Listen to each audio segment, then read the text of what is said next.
हरियाणा चुनाव के बाद बहुजन समाज पार्टी की सुप्रीमो मायावती ने बहुत तल्ख तरीके से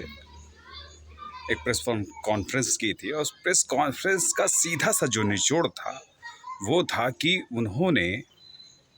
चुनाव तो INLD के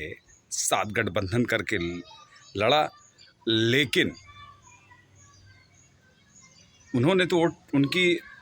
वर्ग विशेष ने और ख़ासकर दलित समाज ने वोट तो ट्रांसफ़र किया INLD के पक्ष में, लेकिन उनके लोगों ने बहुजन समाज पार्टी के पक्ष में वोट पोल नहीं किया। हालांकि उन्होंने कहा कि इस नतीजों से हताश नहीं हैं, बल्कि इस तरह से एक जो रवैया है अलग तरीके का, वो गठबंधन की दरकार का वो रवैया शायद उनके साथ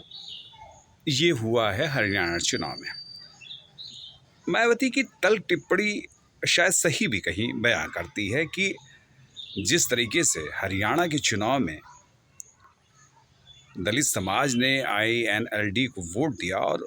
उनके प्रत्याशियों को वोट भी काफ़ी दिया। 2 सीटें हालांकि निकली, लेकिन 2 सीटों के एवज में बसपा को कुछ नहीं मिला।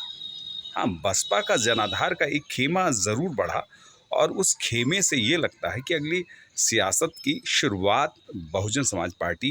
कर सकती है। उन्होंने कहा कि अगर इस तरह से हमको कई जगह रोकने की कोशिश की गई है, और शायद सही भी है कि रोकने की कोशिश होती है। कभी कभी जो दल बड़े समानांतर दल होते हैं छोटे दलों के समर्थन के बाद, और ख़ासकर हरियाणा में INLD की थोड़ी ताकत और रसूख ऊंचा था बसपा से, और बसपा के वोट का तो ट्रांसफ़र हुआ, बसपा के दलित वोटों का काफ़ी तेज़ी से ट्रांसफ़र हुआ। लेकिन इंडियन नेशनल लोकदल में तमाम सी खेमेबाजी चली है। मुझे लगता है कि दुष्यंत चौटाला का जो जजपा था वो तो बहुत हाशिए पे चला गया। वो कुछ उभार इंडियन नेशनल लोकदल को आया, लेकिन वो उभार वहाँ तक साबित नहीं कर पाए, और इसका फ़ायदा कांग्रेस को मिलता, लेकिन वोट चूँकि डाइवर्ट हो चुके थे, वोट बट चुके थे, और वोट बटने के कारण कांग्रेस को भी बड़ा नुकसान हुआ और बीजेपी यहाँ फ़ायदे में हो गई इन दोनों के चक्कर में। आखिर वोट ट्रांसफ़र क्यों नहीं हो पाया? क्या कारण है कि वोट ट्रांसफ़र नहीं होना? हालांकि वोट ट्रांसफ़र पर भी ये होता है कि कभी कभी वोट ट्रांसफ़र एक दूसरे में होते हैं, लेकिन जहाँ तक होता है कि जो बड़ी जातियाँ हैं वो अपने रसूख पे वोट करती हैं, अपने पक्ष में आया उनका वोट तो ले लेंगी। जहाँ उनके रसूख की बात आएगी तो वो वोट देना नहीं चाहेंगी, वो अपने जाति विशेष पर ध्यान देते हैं, और ख़ासकर वो किसी दल से आए। और ये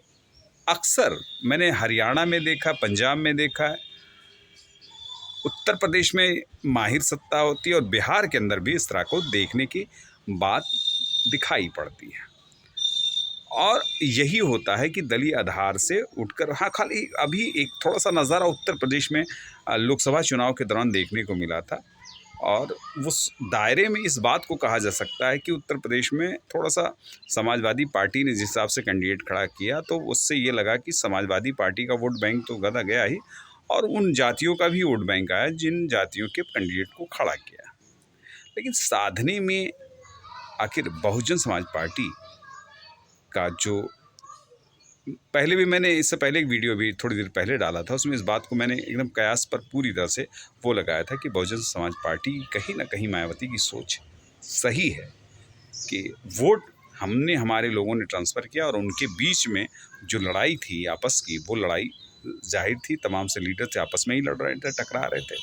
और हमारे वोट ने, हमने उनको वोट दिया, लेकिन उन्होंने हमारे वोट पर हमको वोट नहीं दिया। आखिर ऐसा कब तक ये दल चलेंगे, मुझे ये नहीं लगता।